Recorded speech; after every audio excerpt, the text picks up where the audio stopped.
Any court file involving divorced parents, a child's right to choose their gender, the parent's right to consent to the medical treatment as relates to their child's gender, and issues relating the most fundamental questions of freedom of speech is going to stir up controversy.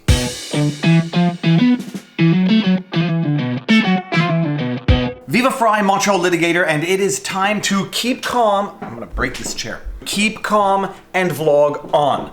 What is going on? A British Columbia Court of Appeals decision just came out adjudicating on a teenager's right to consent to medical treatment to transition from female to male. And this despite fierce opposition from the child's father. Now you will get a different spin on this depending on what news source you are reading from.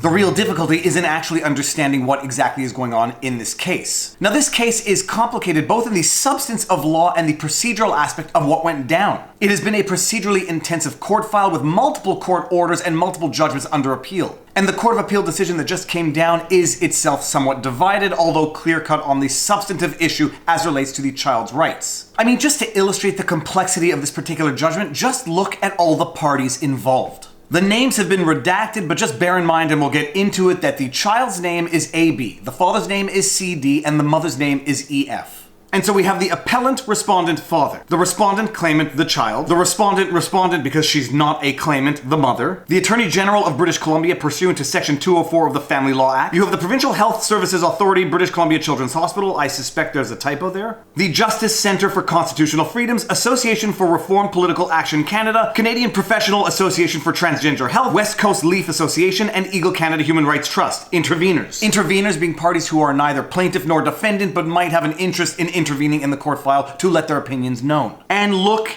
at the counsel in this file. Just imagine what the courtroom looks like with all of those parties and their counsel sitting in. But let's get into the overview of the facts. AB is a transgender teenager. Assigned female at birth, he feels and perceives himself to be male. While still a minor, he wished to pursue hormone therapy, a medical procedure that would align his body more closely with how he perceives his gender. His father, CD, strongly opposed AB receiving this treatment, while his mother, EF, was supportive. A medical team assessed AB as sufficiently mature to make the treatment decision on his own, and CD pursued litigation. AB and CD both commenced proceedings in the Supreme Court of British Columbia in February 2019 concerning CD's efforts to prevent the treatment and AB's ability to consent on his own behalf. The 3 court orders under appeal stem from this litigation. And just to clarify something in case anyone is confused, the Supreme Court of British Columbia is not the same thing as the Supreme Court of Canada or the Supreme Court of the United States. In terms of hierarchy, you actually go from the Supreme Court of British Columbia to the British Columbia Court of Appeals to the Supreme Court of Canada. It's actually just kind of a confusing name, but back to the judgment. Paragraph 4. First, a February 2019 order declared AB validly able to consent to treatment, and that referring to AB as a girl or attempting to convince him to halt treatment would be considered family violence under the Family Law Act. Second, an April 2019 protection order restricted CD's ability to speak with others, including media outlets and AB, about AB's decision to receive hormone therapy. Third, a July 2019 order dismissed the action initiated by CD as vexatious and an abuse of process. And now you have an idea as to the orders at issue here and how they could have stoked so much controversy. One order granted to the child, and I'm not saying child in a demeaning or condescending way, it granted the right to the child to consent to hormone therapy to transition from female to male. That order in and of itself is sufficient for legal controversy. The second part of that order was equally controversial in that it prohibited the father from referring to his child as a girl. It prohibited the father from trying to convince his own child to stop with the treatment, and that should he fail or refuse to conduct himself accordingly, that his conduct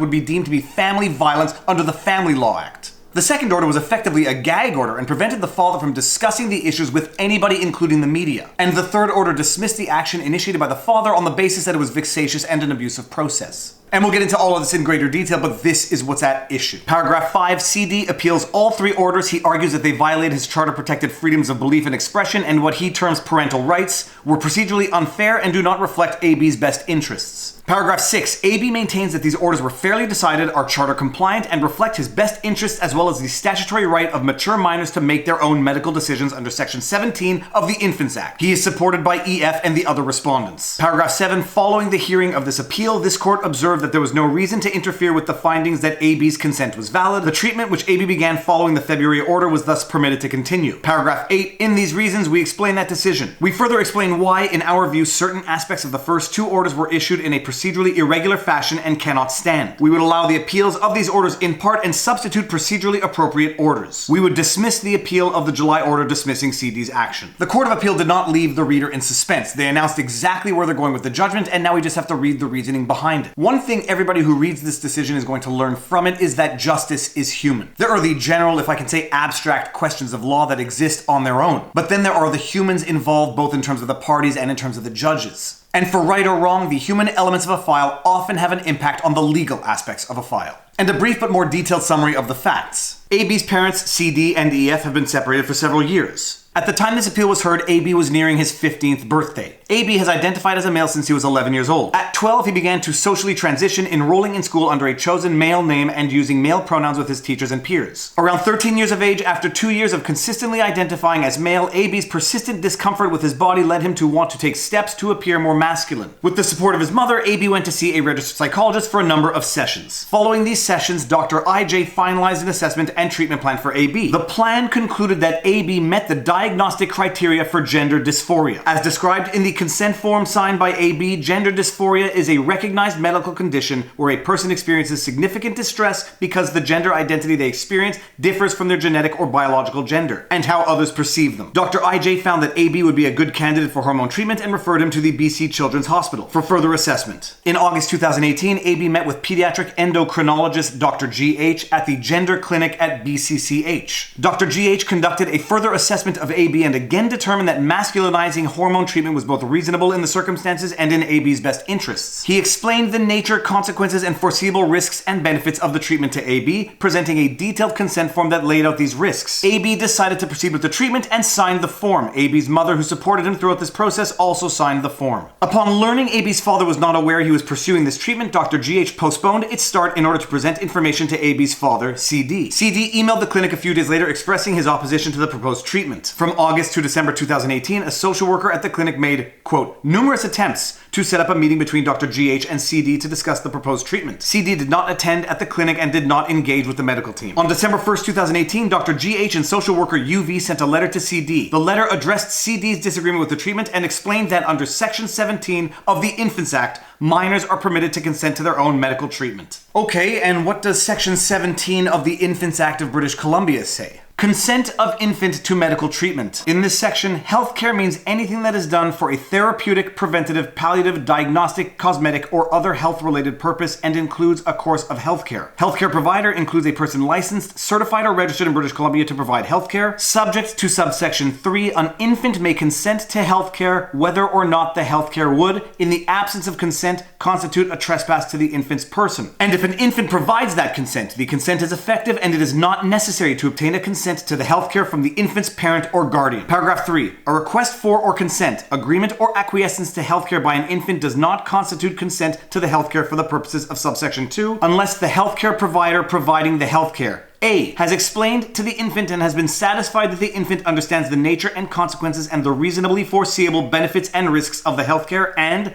B. has made reasonable efforts to determine and has concluded that the healthcare is in the infant's best interests. Now, the first question you should be asking yourself, and it's the first question I was asking myself, is how old is an infant in virtue of the Infants Act? Under the law, an infant is defined as being anyone under 19 years of age. So once we understand that the infants law in theory applies to infants as old as 18 years of age, it sort of maybe is a little bit less offensive on its face. And this law in and of itself really is going to call into question when an infant becomes capable of making certain types of decisions. I think most of us would agree that an 18-year-old could in theory be entrusted to make these types of decisions for themselves. The same might not be true of an 11-year-old, for example. What I found particularly interesting about Section 17 as drafted before I fully appreciated that it applied to people as old as 18 years of age is that it didn't only apply to necessary procedures. Indeed, the medical procedures that this law is empowering infants to make if the medical professionals deem the infant's consent to be enlightened includes therapeutic and cosmetic procedures. Now again, I think most of us might agree that when dealing with an 18-year-old infant, this would be okay, but not necessarily as okay when dealing with an 11-year-old infant. And so you know that the core question here is going to be at what age do the medical professionals determine an infant able to consent to medical treatment? Bearing in mind that AB was 14 years old at the time his consent was deemed to be valid under the Infants Act. And that is the fundamental core question of this judgment. Can a 14-year-old give the requisite consent under the law despite the parents' opposition to transition from one gender to the other? To say that there are going to be passionate diverging opinions on this question is an understatement. In December 2018, the father files court proceedings asking that AB be prevented from seeking treatment for gender dysphoria without CD's consent, CD being the father.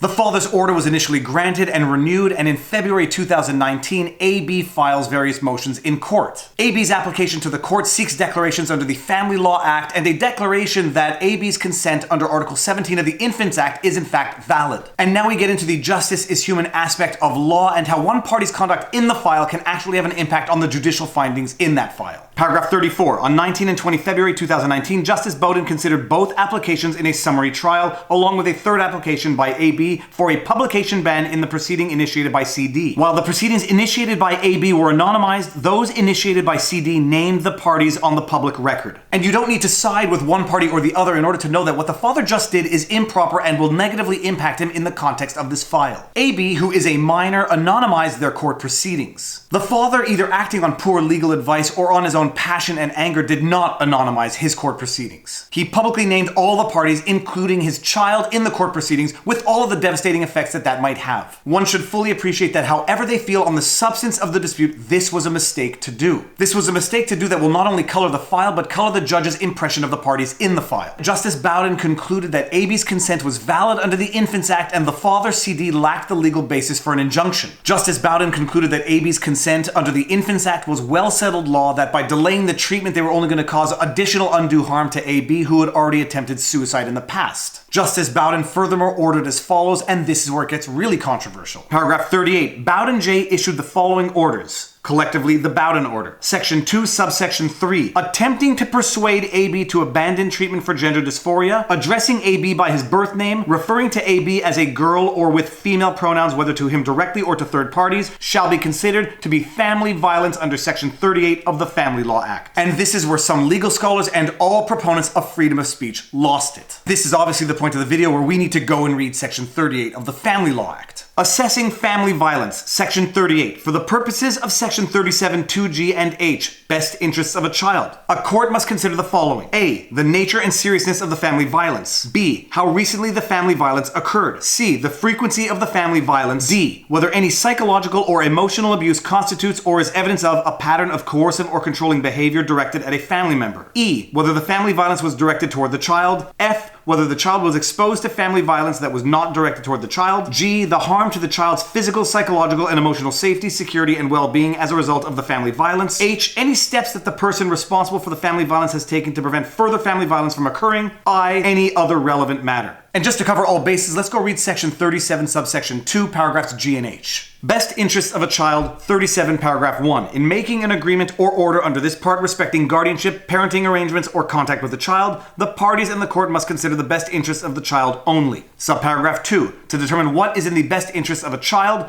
all the child's needs and circumstances must be considered, including the following. G. The impact of any family violence on the child's safety, security, or well-being, whether the family violence is directed toward the child or another family member. H. Whether the actions of a person responsible for family violence indicate that the person may be impaired in his or her ability to care for the child and meet the child's needs. And now we fully appreciate that under the Bowden Order, which is one of the objects of this appeal, Bowden declared AB's consent to the medical treatment to be valid under the Infants Act, dismissed the father's application for an injunction preventing AB from seeking the treatment, and issued an order declaring that if the father refers to AB as a girl or attempts to dissuade AB from seeking the treatment, that it shall be deemed to be family violence under the Family Law Act. That is not nothing by way of court order. Paragraph 40. In reasons issued 15 April 2019, Martsuri J. found that in the time since Bowden J.'s decision, quote, substantial online commentary analogizing AB's medical treatment to child abuse, perversion, and even had been published online. Further, the doctors treating AB had received threatening emails. These communications gave rise to a, quote, reasonable and significant apprehension of harm for the medical professionals involved. Given the change in circumstances, Martsuri J. issued a publication ban for the medical professionals. And so now we see that in addition to the order from Justice Bowden, Justice Martsuri is ordering a publication ban which is even broader. Paragraph 43. On 8 April 2019, AB brought an application for a protection order under Section 183 of the Family Law Act. In a second set of reasons released released 15 April 2019, Marjorie J. found that AB was an at-risk family member and issued the order. Paragraph 44. This application followed multiple alleged breaches of the publication ban on the proceedings. Two different organizations had, following this summary trial before Bowden J., published AB's identifying information. AB had sought and obtained court orders issued on 5 March and 28 March 2019, compelling these organizations to remove identifying information from their websites. Both breaches were apparently supported by CD, who had given interviews to both organizations. Paragraph 45. The first organization, Culture Guard, had published 2 interviews where both CD and his legal counsel referred to AB as a girl and used female pronouns for him in these interviews, in alleged violation of Bowden J's order. Marjorie J. found that CD's comments expressed opposition to AB's chosen course of treatment and, quote, discussed in detail AB's medical history and trivialized AB's suicide attempt. CD had further posted comments on Culture Guard's website under his own name and agreed to be speaker at an event of theirs, although he later withdrew from speaking. Paragraph 47. The second organization, an online conservative newspaper called The Federalist, had also published 2 interviews with CD, one before and one after Bowden J's reasons were released. Paragraph 48. In these interviews, CD once again referred to AB as a girl and expressed his disapproval of AB's medical choices. Marjorie J. noted that one article stated CD, quote, understood that this statement might be construed as a violation of the court's interdict against referring to AB as a girl to third parties. Paragraph 49. The Federalist articles further provided links to materials in the case, including a copy of a letter sent to CD by AB's doctor, unredacted for anonymity. Paragraph 50. In application before Marjorie J., AB asked that his father be ordered to stop giving interviews and sharing documents pertaining to his case, including his personal medical information, with media organizations. EF supported the application. Paragraph 51. CD argued that bringing public attention to AB's case was important to society and to his rights as a parent. Paragraph 53. Marjorie J. made the following order, the Marjorie Order. 1. CD shall be restrained from attempting to persuade AB to abandon treatment for gender dysphoria, addressing AB by his birth name, and referring to AB as a girl or with female pronouns, whether to AB directly or to third parties. 2. CD shall not directly or indirectly through an agent or third party publish or share information or documentation relating to AB's sex, gender identity, sexual orientation, mental or physical health, medical status, or therapies, other than with the following: his legal counsel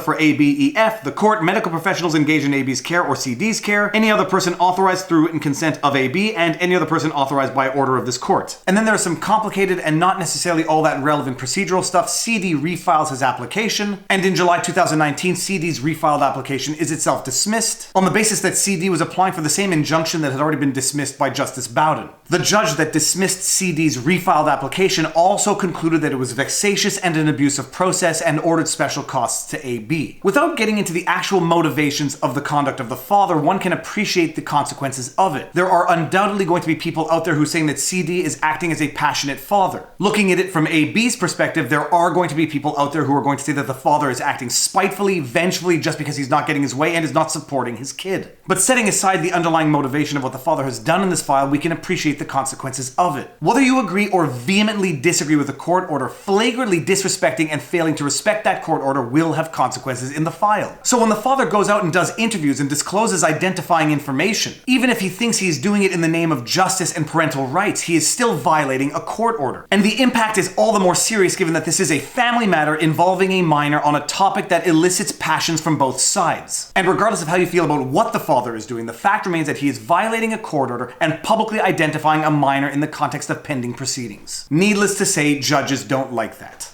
On the substance of the questions at law under appeal, at paragraph 129, the Court of Appeal writes as follows. Critically, in the context of Section 17 of the Infants Act, Bowden J. found that AB's consent was sufficient for the treatment to proceed, at paragraph 54. He then concluded at paragraph 56, having considered the form of consent signed by AB and the evidence of IJ, GH, and AC, I am satisfied that AB's healthcare providers have explained to AB the nature and consequences as well as the foreseeable benefits and risks of the treatment recommended by them. That AB understands those explanations and the healthcare providers have concluded that such healthcare is in AB's best interests. Essentially and correctly in our view, Bowden J. approached the review of the Section 17 issue, whether AB had the capacity to consent under Section 17.2 of the Infants Act, with a deferential review of the actions and determinations of the healthcare providers in purported compliance with the prerequisites to a valid consent set by Section 17.3. Paragraph 133. The larger question, however, is whether a consent given under Section 17 of the Infants Act, and in particular whether Section 17.3 has been complied with, is open to review by by a court. In our view, the answer must be yes. The issues encompassed by Section 17 must be justiciable, but the jurisdiction is limited. Paragraph 137, as referenced above, the relief sought in CD's petition is vastly beyond the scope of permissible review of a Section 17 determination. The statutory deference accorded to healthcare providers appropriately protects minors' medical autonomy by providing a limited scope of review. In this case, Bowden J's ultimate finding on this issue was made in accordance with this principle and within his limited jurisdiction. So the bottom line is the Court of Appeal confirms the validity of AB's consent to the transitioning treatment at issue. But they overturn the aspect of the court order that deems certain conduct by CD, in particular CD referring to his child by female pronouns, and attempting to dissuade AB from following through on the transitioning procedure as family violence. Later on in the judgment at paragraph 170, the court writes as follows. Moreover, given our opinion that paragraph 2C of the Bowden order should be set aside, and perhaps more importantly the fact that Bowden J made no findings on the issue of family violence in this context, paragraph 1 of the Martory order should also be set aside. And just to refresh our memory, paragraph 1 of the Martory order is set out at paragraph 165 of the judgment. Paragraph 1 of the Martory order restrains CD from 1.